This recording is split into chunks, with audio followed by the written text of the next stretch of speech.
کیلیگرافک channel کی طرف سے آپ کو خوش آمدید۔ دینی مدارس، اسکول، کالجز کے طلباء و طالبات اور عام شائقین خطاطی مسلم کیلیگرافک چینل کی وساطت سے اردو، عربی، انگلش خطاطی سیکھ سکتے ہیں۔ اب ہمارے چینل کو سبسکرائب کریں اور بیل آئیکن دبا دیں۔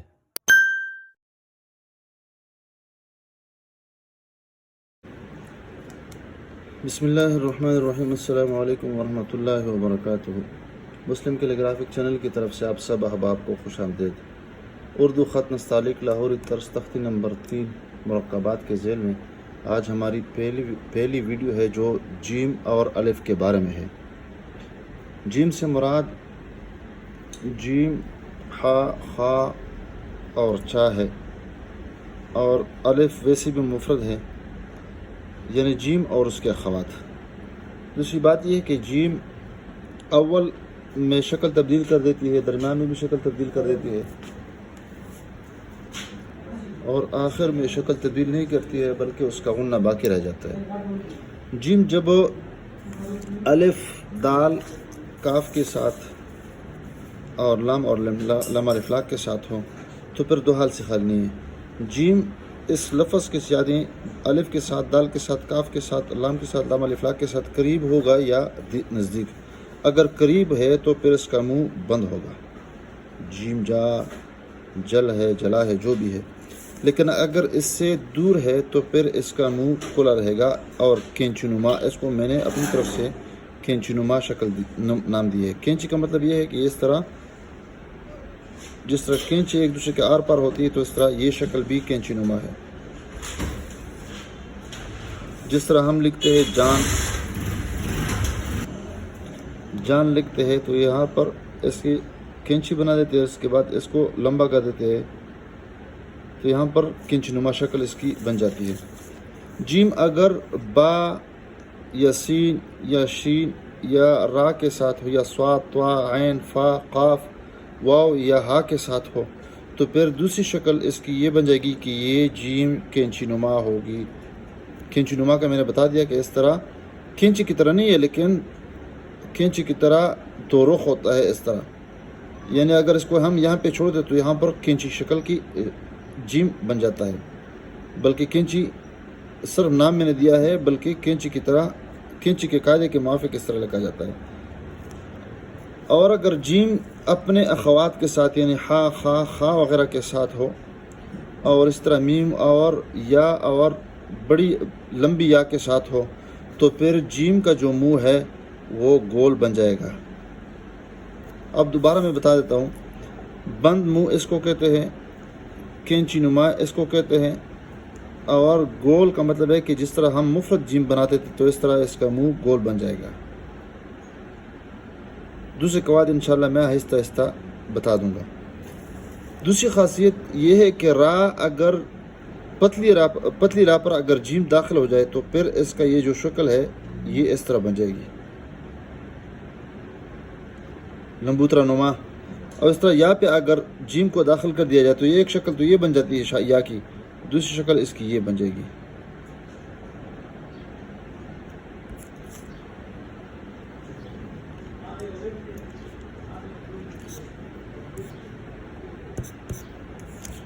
تو سب سے پہلے یہاں پر ہم جیم بنا دیتے ہیں۔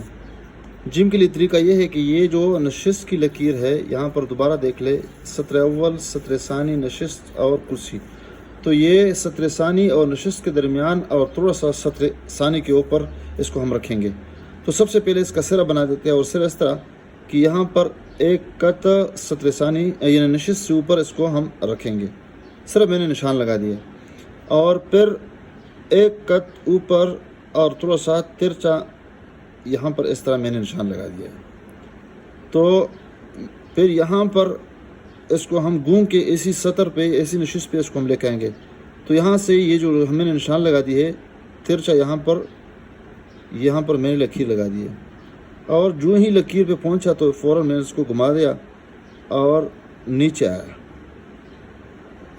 تو گویا کہ یہاں پر اس کی سیدھ میں نہیں ہے بلکہ اس سے تھوڑا سا نیچے میں نے لایا اس کو، اور اس کے اوپر ہم دوسری جو لکیر ہے وہ اس طرح لگا دیں گے کہ یہ تھوڑا سا سیدھا ہو اور پھر یہ اس طرح ہو، معمولی سا، یہ ذہن بھی بنا لے کہ یہ میں اوپر نہیں بنا رہا ہوں، یہ نیچے ہے، یہ لکیر جیم کا سیرہ جو ہے وہ نیچے ہے، لگتا یہ ہے کہ یہ اوپر ہے، اوپر بالکل نہیں ہے، اور یہاں پر میں اس کو لے کے آیا۔ البتہ یہ جو آخری حصہ ہے تھوڑا سا ایکونا میں نے بنا دیا۔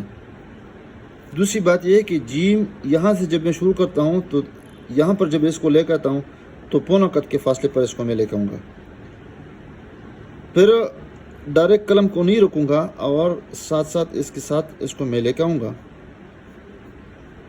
یہ ٹچ کر دوں گا ایک ہی قلم کے ساتھ، اس کو ایک کی سٹروک کے ساتھ میں نہیں بناؤں گا اس کو۔ پھر اس کے بعد اس کی سیدھ میں یہاں پہ، تاکہ باہر سے بھی اس غلطی کا احتمال نہ رہے، تو یہاں پر تقریباً پونا قط اس کا سرا بن جائے گا،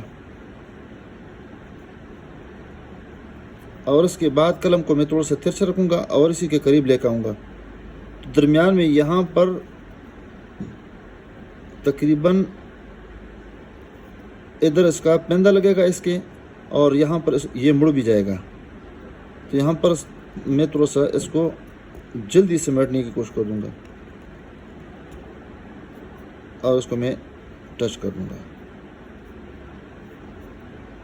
اور دوبارہ اس کو میں واضح کر دوں گا۔ دیکھیں یہاں پہ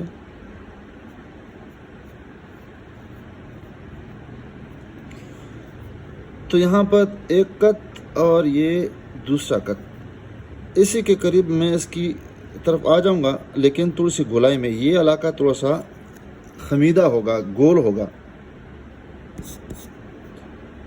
تھوڑا سا میں نشان لگا دیتا ہوں تاکہ آسان ہو جائے۔ اسی کے قریب میں جب پہنچوں گا تو قلم کو پھر دوبارہ یہاں سیدھا بنانے کی کوشش کروں گا، یہاں سے تھوڑا سا پھر یہاں پہ، اور یہاں سے آہستہ آہستہ اس کی پیمائش میں بتا دوں گا۔ یہ تقریباً 1.5 قط اس کا آخر جو حصہ ہے وہ بناؤں گا۔ دیکھیے یہاں پر قلم کو میں نے ترچھا رکھا ہے، یہ دیکھیں آہستہ آہستہ آ رہا ہے، اور یہ آخر میں یہ برچہ نما شکل الف کی بن جائے گی۔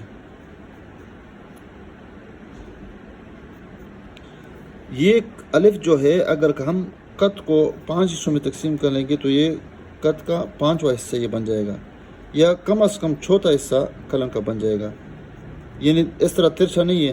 اور جس طرح میں نے بتا دیا کہ یہ مرحلہ ہے، پہلا مرحلہ یہ تھا، یہ میں نے لگا دیا، پھر اس کے بعد یہ نیچے لگا دی، پھر دوسری لائن لگا دی، اور میں نے بتا دیا کہ یہاں پر ہم اس کو نیچے لائیں گے، سیدھا نہیں بنانے کی کوشش کریں گے، اس کے بعد یہ والا حصہ بنا دیں گے، پھر یہ فوراً اس کو نہیں موڑیں گے بلکہ یہاں پہ اس کے ساتھ ساتھ نیچے لگائیں گے اس کا پندہ، جس طرح ہم دوسرے الفاظ بنا دیتے ہیں۔ یہ جو پیالہ نما شکل ہے، اندر سے پیالہ ملحوظ رکھیں گے اور باہر سے پندہ نما شکل، اور وہ ایک قط کے بعد لگے گا، اور وہ بھی تقریباً پونا قط لگے گا، پورا قط نہیں لگے گا، اور یہاں سے تقریباً پونا قط لگتا ہے، اور یہاں سے تقریباً قط کا چوتھائی حصہ یہ علاقہ لگتا ہے۔ ایک مرحلہ اس کا رہتا ہے اور وہ ہے اس کا نقطہ، تو بالکل اس کی سیدھ میں یہ جو جیم کا جو نوک ہے اس کی سیدھ میں، اور بالکل یہاں پہ نشست کی کرسی کی جو لکیر ہے اس پہ ہم اس کو رکھیں گے، اور اس کے بعد یہ اسی پہ سلیب کی شکل میں یا جمع کی شکل میں یا کراس کی شکل میں اس میں ہم نقطہ بنا دیں گے، تو جیم ہمارا مکمل ہوا۔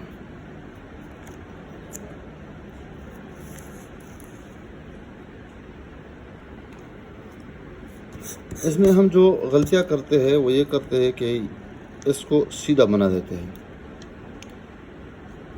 اور میں نے عرض کیا کہ یہ جب اس کو ہم ترچھا رکھیں گے اور ترچھے کے بعد فوراً اس کا پہلا والا حصہ نیچے لائیں گے، اور یہ والا حصہ اس کے ساتھ نیچے نہیں لائیں گے بلکہ اس کے ساتھ ٹچ جائیں گے، اور یہ معمولی سا سیدھا، اور پھر یہ والا حصہ اس کو اوپر اٹھا دیں گے، تو گویا کہ یہ اس طرح شکل بن جائے گی۔ دیکھیے یہاں پہ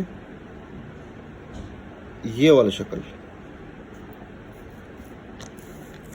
دوبارہ میں بنا دیتا ہوں، یہاں سے نیچے فوراً لائیں گے اس کو، اور یہ اس کے ساتھ یہ اس کا یہ والا حصہ بنا دیں گے، پھر یہ آپس میں اس کو ٹچ کر دیں گے، تھوڑا سا اس کو کھند بنا دیں گے اس کو، اور یہ والا حصہ تھوڑا سا سیدھا بن جائے گا۔ پھر دوسری غلطی ہم یہ کرتے ہیں کہ اس کو فوراً اس کو شارٹ کرتے ہیں، یہ بھی سیدھا بنا دیتے تھوڑا سا زیادہ گول نہ ہو. تو یہاں پر میں نے بتا دیا کہ یہاں پر اس کو ہم ادھر سیدھا لائیں گے اور اس کے بعد قلم کو ترچھا رکھیں گے. ترچھا لگانے کے ساتھ ساتھ یہاں پہ نیچے لانے کی کوشش کریں گے اور اس کے بعد جب اس کے برابر میں آ جائیں گے تو موڑ دیں گے. اور موڑ بھی فوراً نہیں موڑیں گے بلکہ یہاں پر پیمائش رکھیں گے. پیمائش کے موافق یہاں پہ اس کی طرف آئیں گے گولائی کی شکل میں.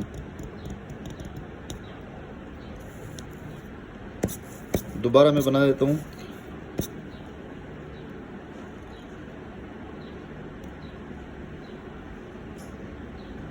یہ دیکھیں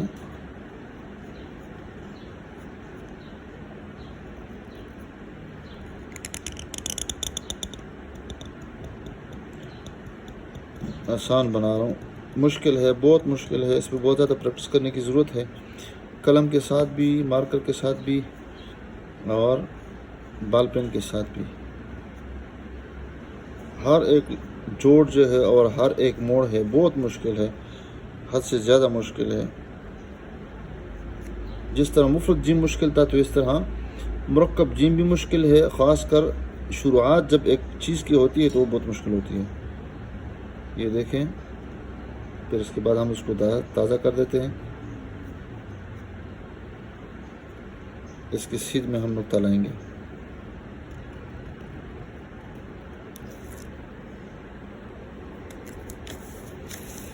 کٹ پین کے ساتھ بتاتے رہتے ہیں کہ مشق زیادہ کرنا چاہیے. یہاں پر قلم کو اوپر لے کے آئیں، اس پہ پریکٹس کر لے. اس کے بعد نیچے لے کے آئیں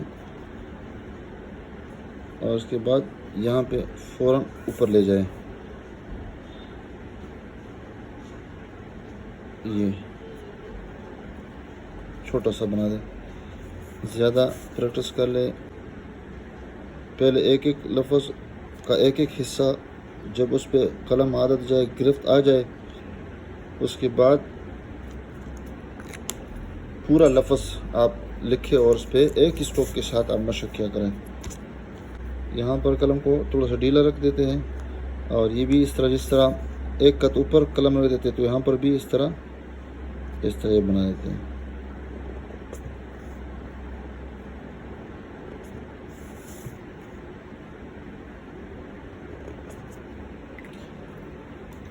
بال پین سے اس سے بھی زیادہ پریکٹس کر لے، کیونکہ ہمیشہ ہم بال پین کے ساتھ لکھتے رہتے ہیں، چاہے اسکول کا کام ہے یا عام لکھائی ہے، تصنیف تالیف ہے یا عام پریکٹس ہے، تو بال پہ زیادہ محنت کر لے. ویڈیو دیکھنے کا شکریہ. السلام علیکم ورحمۃ اللہ وبرکاتہ.